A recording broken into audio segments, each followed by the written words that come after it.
BJP सरकार का इस साल का इंटरिम बजट रोड मैप है मोदी सरकार के विजन का, जिस विजन पर चलकर आत्मनिर्भर भारत का सपना पूरा हुआ है और अब विकसित भारत संकल्प भी पूरा होगा। ये बजट इंक्लूसिव और इनोवेटिव है। इसमें कंटिन्यूटी का कॉन्फिडेंस है, यानी चुनाव के पहले का बजट होने के बावजूद इसमें कोई लोक लुभावन योजना नहीं है, किसी फ्रीबी की घोषणा नहीं है। ये दिखाता है कि सरकार अपने काम को लेकर कितनी कॉन्फिडेंट है। जो लक्ष्य बनाए गए थे वो 10 सालों में पूरे किए गए और इस बजट में नए लक्ष्य रखे गए हैं। ये बजट पूरा आधारित है ज्ञान पर। आप कहेंगे ज्ञान? अरे भाई, नॉलेज वाला ज्ञान नहीं, ज्ञान यानी GYAN, यानी गरीब, युवा, अन्नदाता और नारी। प्रधानमंत्री ने पहले भी कहा है कि यही 4 भारत के स्तंभ हैं और यही भारत की 4 जातियां हैं। यानी अब विकास का पूरा रोड मैप इसी ज्ञान के डेवलपमेंट के इर्द गिर्द है। तो क्या कहता है इंटरिम बजट 2024 इन 4 नई जातियों के बारे में? सबसे पहले बात कर लेते हैं गरीब कल्याण की।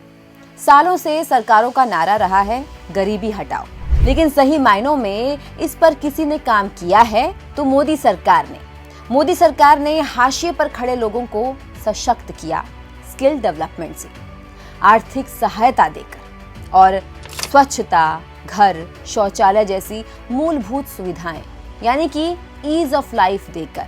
और नतीजा, बीते 10 सालों में 25 करोड़ लोग गरीबी से बाहर आए हैं। अब भारत की 80% पॉपुलेशन बैंकिंग सिस्टम से जुड़ी है और इसका श्रेय है जनधन खातों को। अब तक जनधन खातों के माध्यम से 34 लाख करोड़ रुपए डीबीटी से ट्रांसफर किए जा चुके हैं। 3 करोड़ लोगों को पीएम आवास योजना से घर मिले हैं। 2 करोड़ घर और देने का लक्ष्य है। आयुष्मान योजना के तहत सबको मुफ्त स्वास्थ्य सेवाएं मिल रही हैं। 30 करोड़ लोगों के पास आयुष्मान भारत कार्ड है।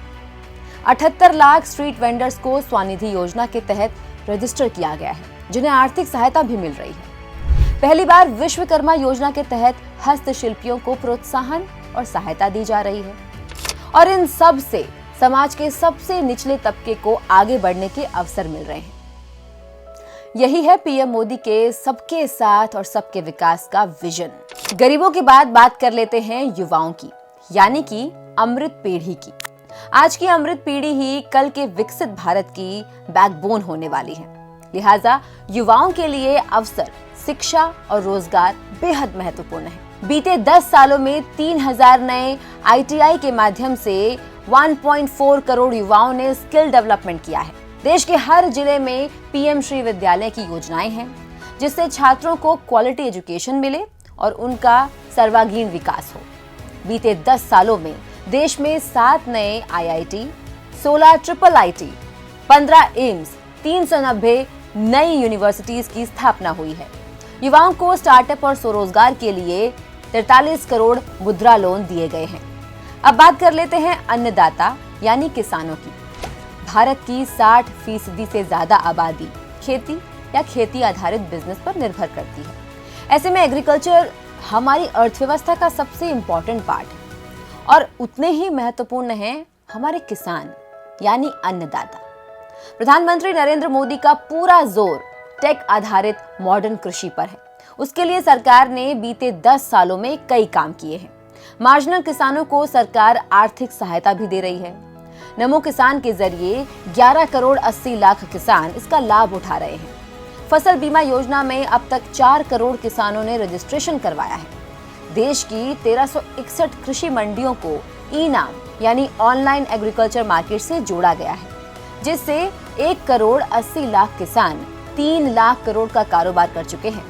आगे भी सरकार की योजना है नैनो DAP के उपयोग को प्रोत्साहन देना, पीएम मत्स्य संपदा योजना और पशुपालन में सब्सिडी के जरिए नए अवसर पैदा करना, ऑयल सीड अभियान और टेक्नोलॉजी बेस्ड कृषि इनोवेशन को बढ़ावा, जिससे किसानों की आय बढ़े और लागत कम हो।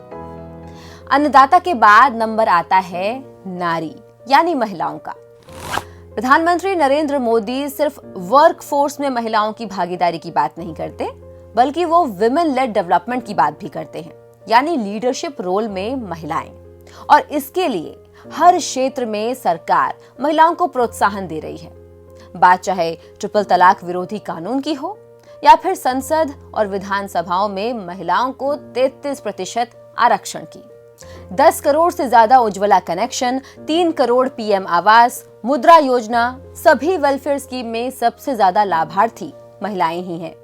सेल्फ हेल्प ग्रुप्स के जरिए 1 करोड़ महिलाएं लखपति दीदी बनी हैं और 3 करोड़ नई लखपति दीदी का लक्ष्य है।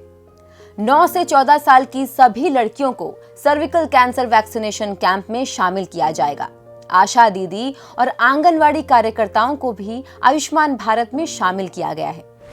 जब देश का कोई गरीब गरीबी से बाहर निकलता है तो वो शामिल होता है मध्यम वर्ग में। वो सिर्फ गरीबी से बाहर नहीं निकलता बल्कि कई सारी एस्पिरेशन के साथ आगे बढ़ता है। देश के मिडिल क्लास और बिजनेस क्लास के लिए भी बजट में काफी कुछ है। मिडिल क्लास के लिए इनकम टैक्स रिमिशन स्कीम है जिससे करीब 1 करोड़ लोगों को फायदा होगा। इसके अलावा हाउसिंग स्कीम के तहत मिडिल क्लास को जोड़ा जाएगा। सरकार की 10 साल की सबसे बड़ी उपलब्धि है सैचुरेशन। सैचुरेशन के मायने हैं हर योजना का लाभ सिस्टम में आखिरी व्यक्ति तक पहुंचे। जैसे गरीब, युवा, अन्नदाता और नारी 4 नई जातियां हैं, वैसे ही ये सैचुरेशन ही नया सेक्युलरिज्म है और ये बजट उसी सेक्युलरिज्म का प्रतिनिधित्व करता है। बीते 10 सालों की इकोनॉमिक पॉलिसीज का नतीजा है कि भारत की अर्थव्यवस्था बूम पर है और विदेशी निवेश के लिए भी भारत हॉट डेस्टिनेशन है। यही वजह है बीते सालों में एफडीआई दोगुना बढ़कर $596 बिलियन के आंकड़े छू रहा है। लेकिन एफडीआई की नई परिभाषा है फर्स्ट डेवलप नेशन, यानी पहले देश का निर्माण।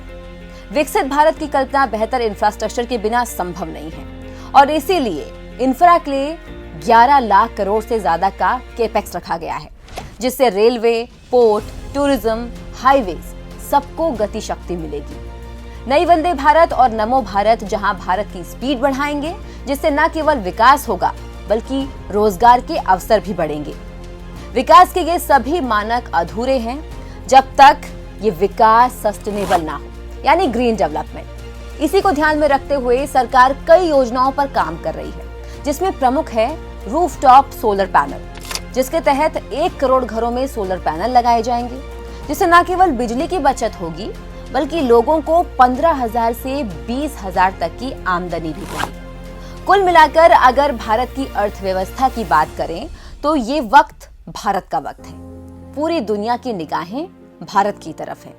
ये बजट इंटरिम बजट जरूर है, लेकिन ये दशा और दिशा है आने वाले भारत की, और ये विश्वास भी है और गारंटी भी है कि विकसित भारत तक ये सफर जारी रहेगा।